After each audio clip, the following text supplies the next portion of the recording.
Much has been said of the attack on Pearl Harbor and of the U.S. ships that were there that infamous day in December of 1941.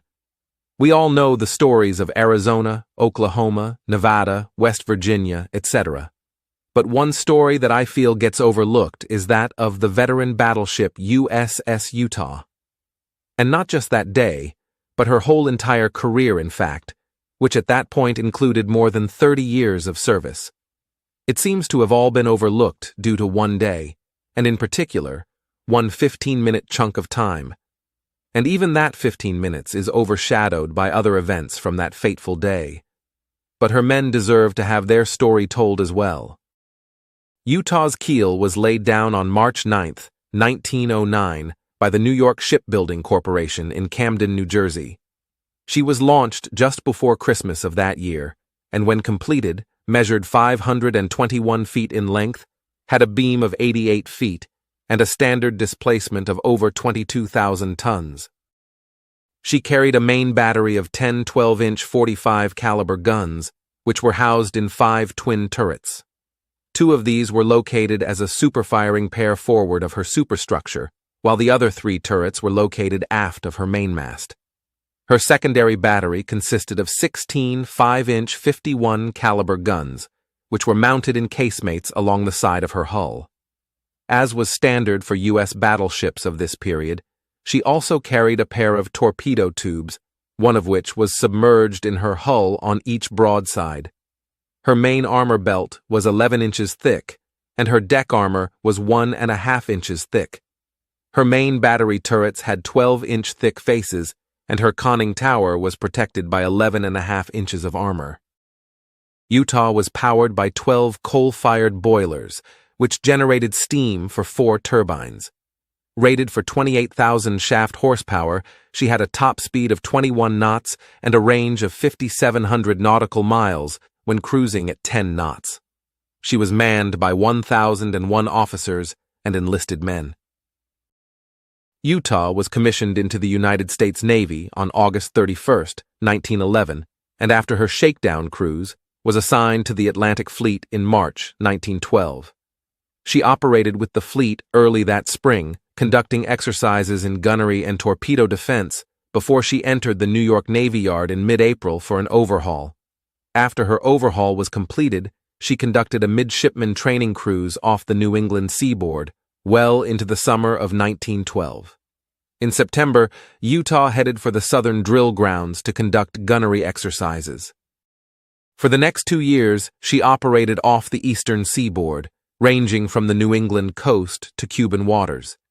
She made a cruise to Europe as well, visiting France during the latter half of November 1913. Utah began 1914 at the Brooklyn Navy Yard and sailed south on January 5th for torpedo and small arms exercises in the waters off Cuba. However, in mid-February, she was dispatched to Veracruz, Mexico, along with her sister USS Florida, to protect U.S. interests and enforce an arms embargo that had been placed on Mexico by U.S. President Woodrow Wilson the previous August.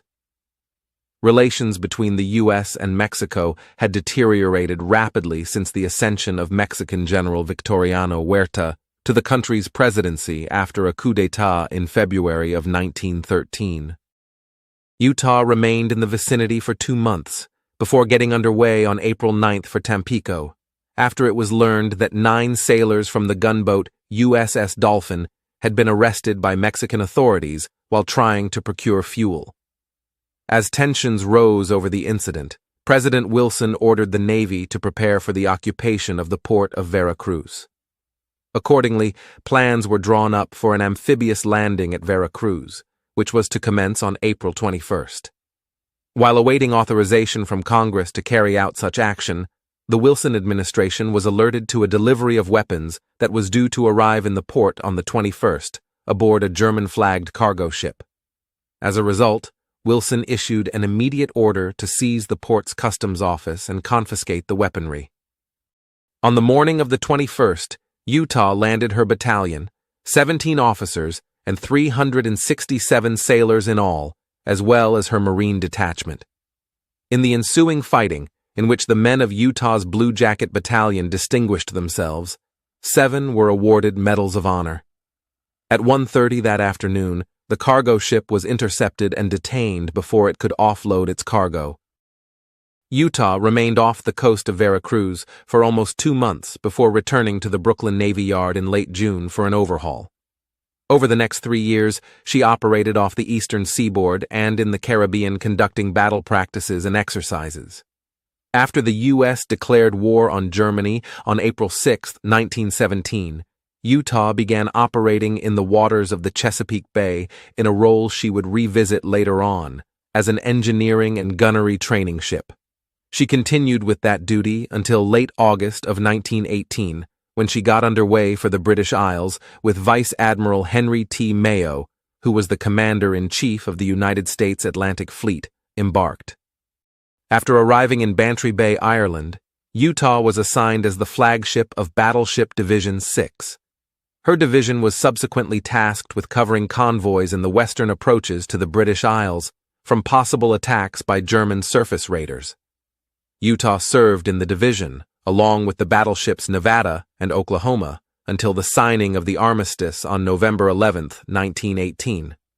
After the cessation of hostilities on the Western Front, Utah ventured south and visited Portland, England, before serving as part of the escort for the transport ship USS George Washington, which was carrying President Woodrow Wilson to France for post-war peace negotiations. On December 14th, Utah got underway for home, and she arrived in New York Harbor on Christmas Day. Beginning in early 1919, Utah returned to the normal peacetime routine of fleet exercises and training cruises. In July 1921, she got underway once more for European waters, and once there, Utah became the flagship of the United States naval forces in European waters. She called at the major Atlantic coast ports of Europe and in the Mediterranean until being relieved by the heavy cruiser Pittsburgh in October 1922. Upon her return to the U.S., she became the flagship of Battleship Division 5 of the United States Scouting Fleet. In late 1924, Utah was designated as the flagship for a special squadron that was assigned to represent the United States during festivities in Peru to mark the centennial celebration of the Battle of Ayacucho. Utah departed New York City on November 22, 1924, with General John Blackjack Pershing embarked. She arrived at Callao, Peru, on December 9th. Utah disembarked General Pershing on Christmas Day so that the general could visit some South American cities inland as part of his goodwill tour. Meanwhile, in the weeks that followed, Utah called at the Chilean ports of Punta Arenas and Valparaiso before she rounded Cape Horn and met General Pershing at Montevideo, Uruguay. Re-embarking the general and his party there, Utah then visited Rio de Janeiro, La Guaira, and Havana before returning to New York in mid-March 1925.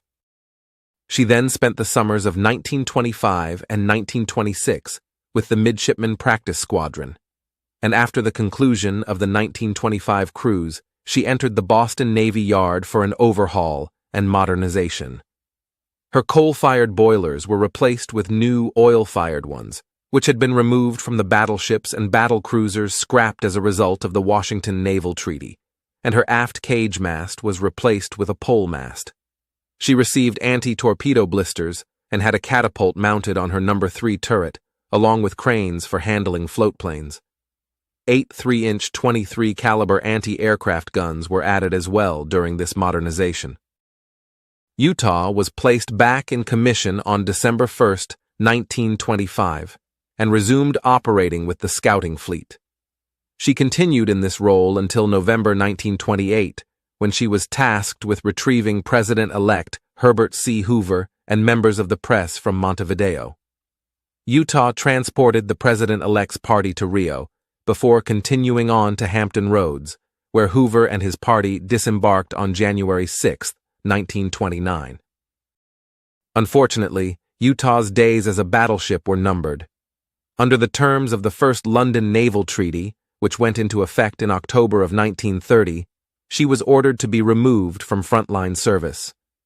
Utah was subsequently ordered to be converted into a radio-controlled target ship to replace the older North Dakota, which was ordered to be scrapped after the signing of the treaty. On July 1, 1931, Utah was redesignated AG-16. All of her primary and secondary weapons were removed, though her turrets were still mounted. Her plane handling equipment was removed, along with her torpedo blisters. Upon the completion of this work, she was placed back in commission on April 1, 1932. Utah departed Norfolk on April 7th for trials of her radio control equipment.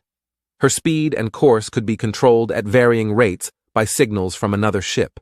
The controlling ship, as it was known, could control her electric motors, open and close throttle valves, move her steering gear, and could regulate the supply of oil to her boilers. Utah passed her trials on May 6th. On June 1st, she ran for 3 hours under radio control, and over the next 2 days, she made 2 more successful runs, each of 4 hours duration, and none of her machinery was touched by human hands during these periods.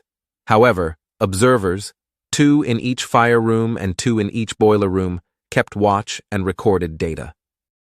Utah departed Norfolk on June 9th and headed for San Pedro, California, where she reported for duty on June 30th.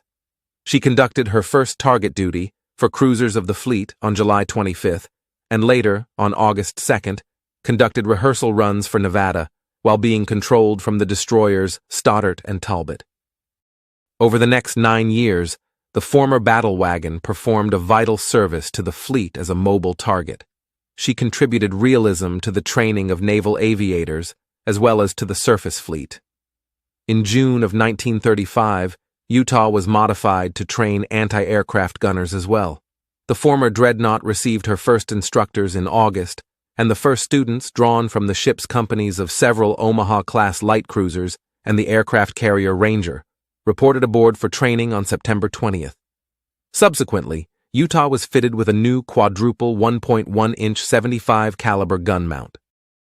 As the 1930s began coming to a close, more weapons were added to her arsenal, as she received several single-mounted 5-inch guns and 50 caliber machine guns.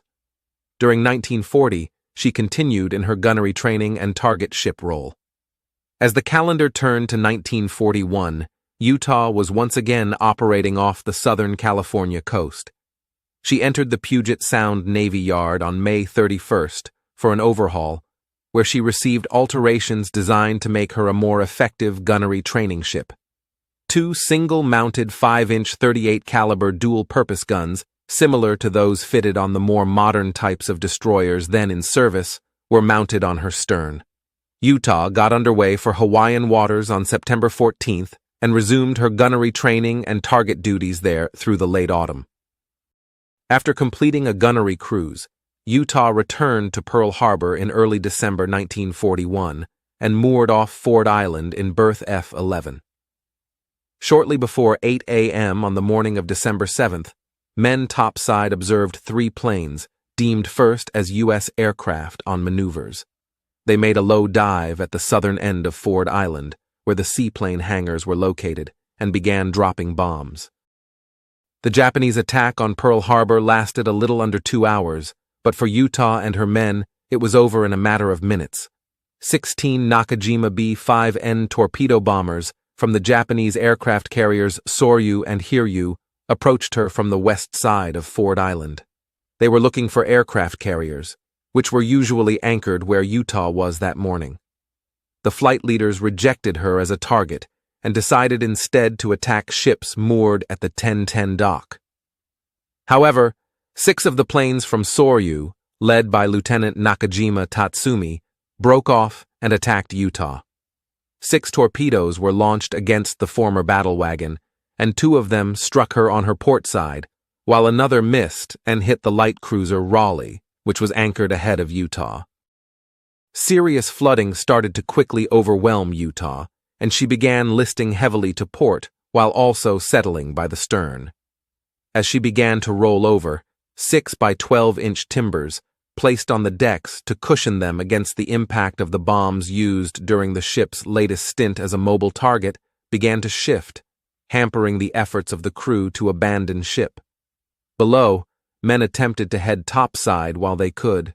One, however, Chief Water Tender Peter Talmich, remained below decks to ensure as many men as possible could escape and to keep vital machinery running for as long as possible. He received the Medal of Honor posthumously for his actions. Another man, Fireman Second Class John B. Vason, remained at his post as well, making sure that the ship had enough power to keep her lights going as long as possible. The senior officer on board at the time of the attack was Lieutenant Commander Solomon S. Isquith, Utah's engineering officer. He made an inspection to make sure all of her men had made it topside and nearly became trapped himself. As the ship began to turn over, he found an escape hatch blocked. He then attempted to escape through a porthole, but the table he was standing on slipped out from beneath him. Fortunately, Lieutenant Commander Lindley Windsor, the ship's radio officer, grabbed Isquith's arm and pulled him through at the last instant. At 8:12, her mooring lines finally snapped, and Utah rolled completely over. Her survivors swam for shore, with some taking shelter under the mooring keys as Japanese planes strafed them. Shortly after most of the men had reached shore, Commander Isquith and others heard knocking from within her hull. Isquith called for volunteers to return and investigate the tapping. After obtaining a cutting torch from Raleigh, her men went right to work rescuing their shipmates. As a result of the persistence shown by Machinist Stanley A. Szymanski and Chief Machinist's mate Terrence McSelwiny, several men clambered out from their would-be tomb. The last man out was Vason, who had made his way to the bottom of the ship when she capsized, bearing only a flashlight and a wrench. He was awarded the Navy Cross for his actions that morning. On December 29th, Utah was placed under the control of the Pearl Harbor Base Force. Following the successful righting of the capsized Oklahoma, an attempt was made to right Utah by the same parbuckling method. Using 17 winches, Utah was slowly rotated, but she did not grip the bottom of the harbor as Oklahoma had and slid towards Ford Island. The recovery effort was abandoned at that point, as she was deemed to have no military value and wasn't impeding the harbor's channel. Utah's name was stricken from the Naval Vessel Register on November 13, 1944. Her partially submerged hull still remains at Pearl Harbor. Of Utah's complement, 461 men survived the ship's loss, while 58 did not. The remains of 4 of them were later recovered and interred ashore, but the remaining 54 are entombed on the ship. Around 1950, 2 memorials were placed at the wreck site to honor those who lost their lives in the attack. The first is a monument on the shoreline near her final resting place, and the second is a plaque that was placed on the ship itself. In 1972, a larger memorial was erected near her sunken wreck, which is now a part of the Pearl Harbor National Memorial. She was added to the National Historic Landmark Registry on May 5, 1989.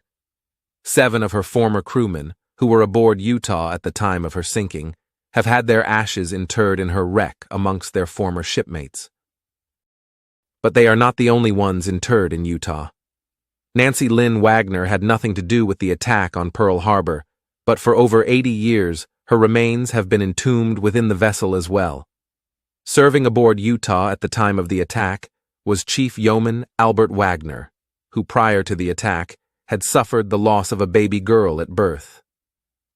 Wagner had been waiting for a chaplain to be assigned to Utah so he could give his daughter a proper burial at sea. The urn carrying her ashes was in his locker in the Utah's chief's quarters. But the attack changed everything. Wagner was among those who survived that day, but he was not able to rescue his baby's ashes before Utah capsized. Divers attempted to gain access to his quarters about 2 weeks after the attack, but it was too badly damaged from the torpedo strike to get in, so she was left there and is now guarded by the 54 brave souls that perished that day. Thank you for watching, and as always, if you enjoyed this video, please hit the like button, comment, and subscribe. It really helps us out and we greatly appreciate it, and once again, thank you for watching.